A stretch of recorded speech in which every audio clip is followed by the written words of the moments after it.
Welcome to the Horror Chronicle. This is the story of Herman Webster Mudgett, better known as H.H. Holmes, born on May 16, 1861, in Gilmanton, New Hampshire, into an influential family. Holmes enjoyed a privileged childhood and was said to be unusually intelligent at an early age. Still, there were haunting signs of what was to come. He expressed an interest in medicine, which reportedly led him to practice surgery on animals. Some even indicated that Mr. Holmes may have been responsible for the death of his friend. Holmes' life of crime began with various frauds and scams. As a medical student at the University of Michigan, he stole corpses and used them to make false insurance claims. Holmes may have used the bodies for experiments as well. He left his first wife, Clara Lovering, behind in New Hampshire, along with a string of other women with whom he had breached the promise of marriage, according to his own memoir. By the time Mudgett came to Chicago, he possessed the soul of a con artist. Having already unsuccessfully attempted life insurance fraud, Mudgett settled in the booming suburb of the Englewood and found work as a pharmacist in a neighborhood drugstore. The proprietor was dying of cancer, and after the owner's death, Mudgett insinuated himself into the windows of grace, taking over the store and solidifying his identity as Dr. H. Holmes. The store owner's widow disappeared soon after. Chicago was a chaotic city in the later 19th century, undergoing a transformation of like any other city at that time. Holmes capitalized on this broader chaos by blending into the city and using the distracted focus of the city officials, including the police, to help conceal his ruthless crimes. Although married to Clara Lovering, Holmes met a woman by the name of Nita in Minneapolis, whom he hoaxed into coming to Chicago. They also soon married, with Holmes neglecting to tell her that he was already spoken for. 2 weeks later he filed for divorce from Clara, so he proceeded to buy his house for Nita about 25 miles away in Wilmette, close enough to visit, but far enough away to commit his nefarious crimes without interruption. Holmes seemed to strategize his eventual murder spree with pinpoint efficiency, of purchasing a vacant lot across the street from his drugstore, where he envisioned building a grand hotel, complete with shops, restaurant, and apartments, along with a number of sinister features, such as secret chutes, passages, airtight walk-in furnaces, and hidden chamber. In the basement, Holmes hired an assistant named Benjamin Pitzel and started construction, financed largely through fraud and credit. Due to the plenitude of desperate laborers, he hired construction crews to work on the building and then refused to pay them once they completed the work, then rehired again.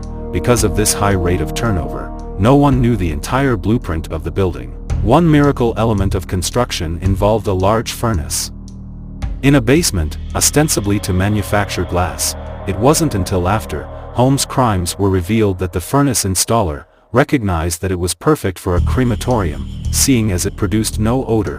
When Jackson Park was chosen as the site of the fair, Holmes was set to become not only flush with cash, but also with a steady stream of young, female victims. His building, which came to be known as the Murder Castle, was mostly finished by maybe 1890 using a series of aliases, in which Holmes fraudulently used to obtain credit.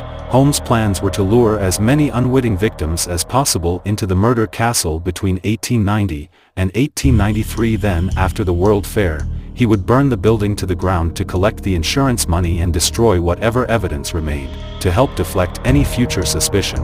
Holmes even went as far as to integrate himself with officers of the local police precinct. One of the workers Holmes hired was Ned Connor, a pharmacist in Holmes' drugstore. Holmes began to lay eyes on Ned's wife and sister, Sertrude, and it wasn't long until Holmes instigated an affair with Sertrude, but with no marriage in the picture, and the affair was eventually discovered. Sertrude fled back to Iowa in shame, fell ill, and died shortly thereafter. Holmes then went on to seduce Ned's wife Julia. Around this time Holmes actually sold Ned his pharmacy, to mostly get the creditors off his tail. With Julia and Holmes' affair, Ned had grown strained and tormented. Ned eventually abandoned Julia and his daughter Pearl to Holmes, and filed for divorce as well. Now, with Ned out the picture, Holmes grew less interested in Julia and began to turn his sexual attention elsewhere. Julia surprised Mr. Holmes with the announcement that she was pregnant, but Holmes wasn't ready to be a father yet. On Christmas Eve, Holmes seduced Julia with chloroform under the intention of performing an abortion. Then he disposed of his newly born son. Holmes also murdered young Pearl. Neighbor asked, pointed questions about Julia's welfare, but Holmes put them at ease with assurances that she left suddenly, merely following her sister to Iowa. Vanishings in Chicago at the time were commonplace, and with an inept, corrupt police force, no one paid attention. Unless it was someone wealthy, found bodies were often given to medical college or hospital for research. Skeletons were stripped and sold to doctors, museum, or private collectors. The notorious serial killer H.H. Holmes building would have stood at one point. What's here now is the Englewood Post Office. Back in Holmes' days, it was actually called the Englewood Flats. The building would have been more on this little grassy knoll area right back here behind me.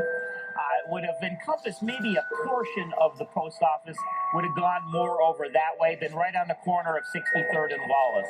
Now, we do not know exactly how many people H.H. Holmes killed in this building. It does become known as his murder castle. He does eventually put a third floor on the building, eventually billing it as the World's Fair Hotel, where they say that the hotel rooms, you could not lock them from the inside of the room. They could only be locked from the outside. Everything back in those days was lit with gas lamps. The connections to those gas lamps were outside the room. So again, you could be locked in a room and the gas turned off and you could be slowly gassed to death. The building did have a lot of strange oddities to it when it was built. There were doors that led to nothing. There were stairwells that went up to nowhere. There were closed off and hidden rooms throughout the building. Stories say that there's parts of the walls would have moved and there were like some chutes that led down into the basement.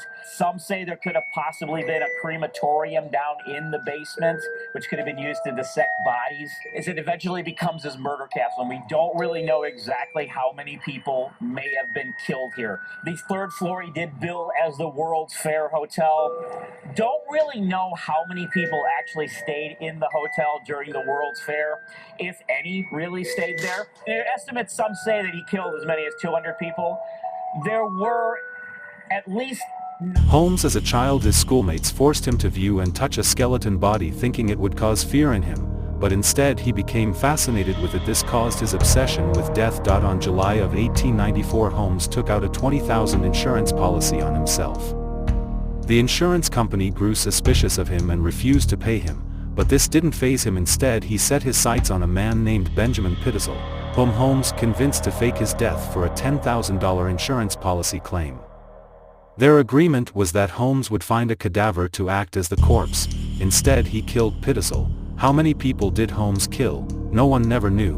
There's no evidence. Holmes trapped strangers inside his hotel in an attempt to kill them. There were approximately 9 people he did know, and the building he owned wasn't a hotel. The first floor consisted of storefront, and the second floor had apartments for long-term rental. When he added the third floor into building, in 1892, he told people it was going to be a hotel, but it was never finished or furnished. It was all a scam to obtain and scam investors and insurers. Holmes was involved in a variety of fraud schemes, and it was actually his involvement in a horse swindle in Texas that led police to arrest him in Boston in 1896. Then investigators soon began to suspect him of murdering his scammer associate, Benjamin Pitzel, in an insurance scheme, and his 3 children. Well, that was the true case and history behind H.H. Holmes. For more, don't forget to subscribe and hit the bell.